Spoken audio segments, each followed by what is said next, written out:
when I get older, losing my head many years from now. The Beatles have been willing to allow us to use one of their songs for the background music for the birthday song.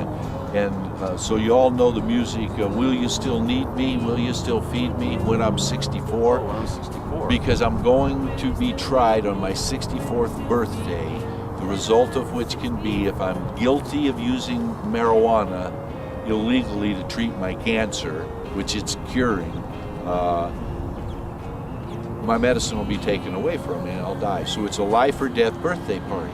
And so for presents, I want everybody to bring either a can of food that we'll give to food banks, because there's enough need out there. We could be spending our resources helping people rather than prosecuting hungry and sick people, but that's not our county right now. We have a chance to change it, but we'll see. Knowledge should be our friend. It used to be. Now knowledge is our enemy. There's an agenda that I can't quite put my finger on, but there has to be if what it is that we have, the amount of apathy that allows the unwillingness to let truth. It's sad, because we've got 25% of the world's prison population are United States citizens right here in America, in U.S. jails, 80% of them in jail for nonviolent crimes, the most of which are because of the war on drugs. One of those drugs that they call the most dangerous and insidious ones is marijuana. This is a seed. You put it in the ground, it makes a plant, kind of like corn. These seeds are kind of like the magic beans of Jack and the Beanstalk. The crop that it produces is magical for those of us. It's curing cancer for me. We've got legislation now at the Colorado legislature we're trying to get approved to allow us to grow this in fields to reclaim the soil.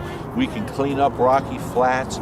We can help with the ozone layer. We can clean up our water supplies if we can use this, a product that in 1850 was the third largest crop in America. By 1900 it was the largest producer of fuel in America, and after being made against the law to support the army of agents we had once Prohibition was over, it was made legal again in order for us to win World War II.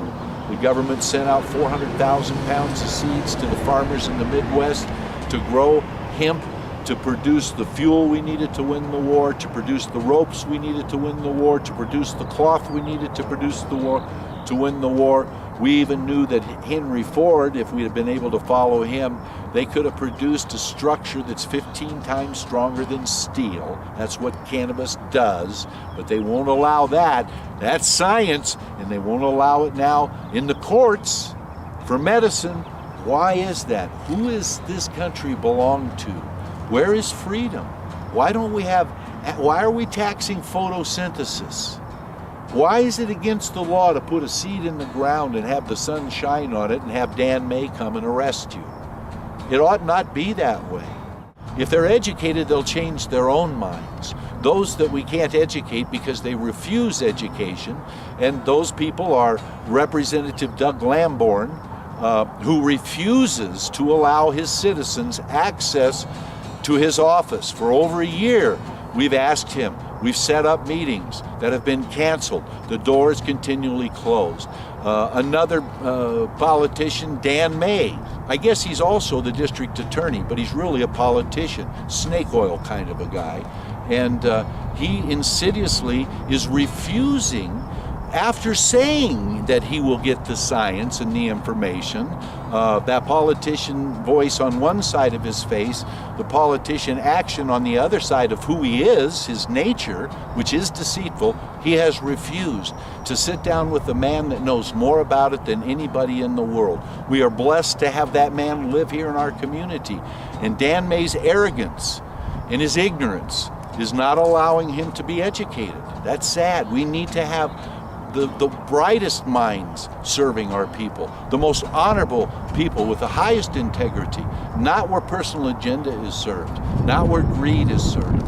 Now where insidious ignorance is being perpetuated by the people in power. It needs to change. We don't need to have people in power that are sending out automatic weapons and bombs with authority to detonate them in El Paso County neighborhoods. But that's who we have in office now.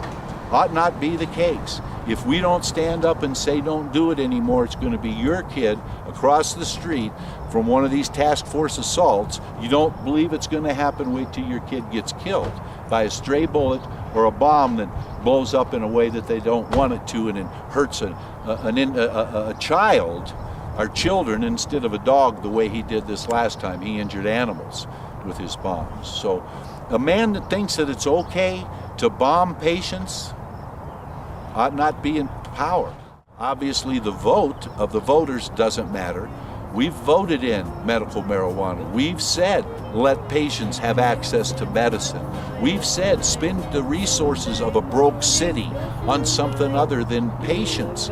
But we've got an insidious district attorney's office full of corruption and has been for a long time. I'm sorry, it's my district attorney's office. I'm sorry that we have people that are in there that we have. I think we can do better. Education is the first step. We tried to educate the people in office, they refuse it. What's the next step? Let's replace those people. So this is a campaign against those people. This is a campaign for freedom and liberty. This is a campaign to re-identify who it is that we are as Americans. Liberty, freedom, limited government. Get them out of our lives. And understand that we're Americans and we need to take back our country, and it needs to start here on a local basis, the way the country was set up, with power locally, with the individuals who then give to government whatever power they have. And we need to stand up, or our children are at risk big time. They don't have a future of freedom. They've got a future as a number in a one world order that does not have individual rights and state sovereignty as a part of what its agenda is.